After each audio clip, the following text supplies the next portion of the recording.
What's up, guys? Welcome back to Goshen's Games. Welcome back to a video game recommendation list for the month of December. As you can see, like what kind of microphone is this? I'm using a wireless mic, guys. This is actually the microphone that I use for when I'm performing and singing in a band and stuff like that. I actually have my mixing board, which actually you can see in the camera right here. I have my mixing board set up right here, which is actually really cool because then I can go ahead and if I want, I can add like effects, so I get like an echo. But yeah, that's just like a little fun stuff for me, whatever. Anyways, so today we're talking about video games and my recommended list for the month of December. Now, it's gonna be a short list. I'm just gonna be honest, be brutally honest with you guys. This is gonna be a short list. Whether or not you agree with me on certain things, that's fine. Everyone's entitled to their own opinion.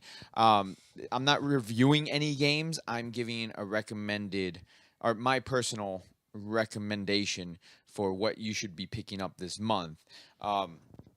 We're gonna start off with a game that I actually don't have, but I really want to get, and it actually makes me like it's so much so that it makes me want to buy the system that it's for. So with that being said, that's gonna be Xenoblade Chronicles 2, which is available on the Nintendo Switch. I don't have a Nintendo Switch, so that's why I said that game makes me want to buy a Nintendo Switch. Now, that being said, we had Breath of the Wild come out. I'm a big Zelda fan. Breath of the Wild came out, did not make me want to buy a Nintendo Switch. We had Super Mario Odyssey come out, did not make me want to buy a Nintendo Switch. But Xenoblade Chronicles 2, coupled with those other games, definitely makes me want to buy a Nintendo Switch. Not to mention, the Switch is actually going to be getting quite a bit of good games coming soon. Case in point, Metroid Prime 4.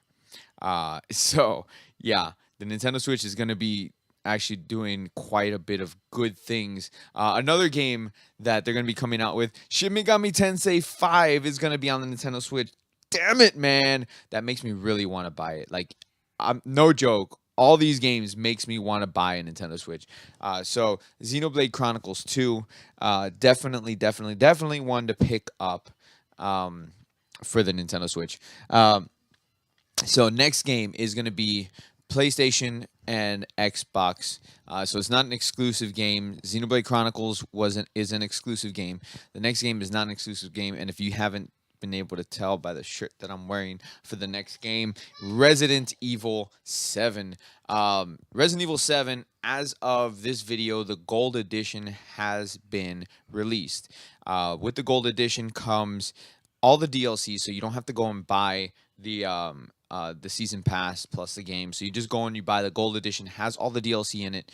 Along with that, also the Not a Hero DLC, which was supposed to have been released in springtime around March, April this year, but got pushed back all the way to December because the producers were not happy with the way that the game was going, or the DLC was going. So they went ahead and they pushed it back all the way to December, and they completely rewrote it. They did so much work on that DLC because they had such good positive feedback for Resident Evil 7. They didn't want to disappoint the fans, so they went ahead and they did.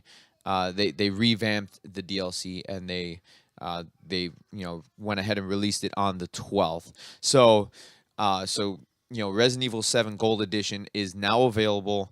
Highly recommend, if you have not played the Resident Evil 7 game, pick up Gold Edition. Oh my God, you were missing out. Resident Evil 7 is fantastic.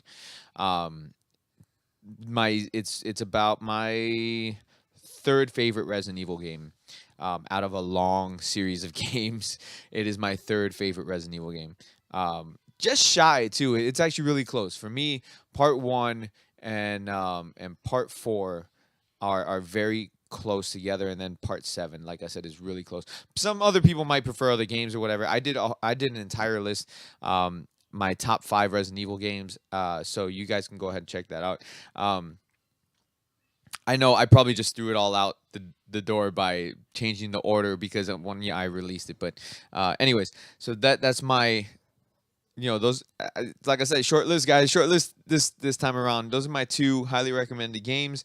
I did get a new Game Informer, which is exciting. Maybe we'll talk about that later because I do want to incorporate more video game stuff for you guys, which is that's what this channel is about.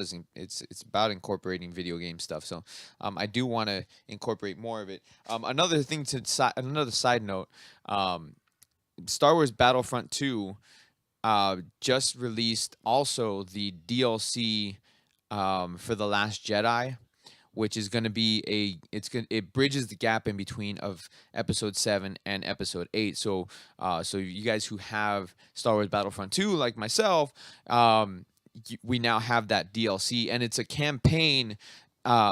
It's a campaign edition as well as multiplayer, and there's like a worldwide campaign that's going on, so you get to choose whether you want to be on the rebel side or you're going to be on the First Order side. I chose the First Order because I want Phasma. But so depending on which side you get, depends on what hero you get. So you get Finn or you get Phasma. So I want a Phasma. She's badass. So that's what I chose is the First Order. Because I mean, come on, the dark side. Come on. Anyways, guys, that's gonna be it for the video. Don't forget to hit that like button, subscribe if you guys are new. Let me know what you guys think about my wireless setup. Yeah. So you guys have a great rest of your day, night, whatever time zone you're at. Peace out, guys.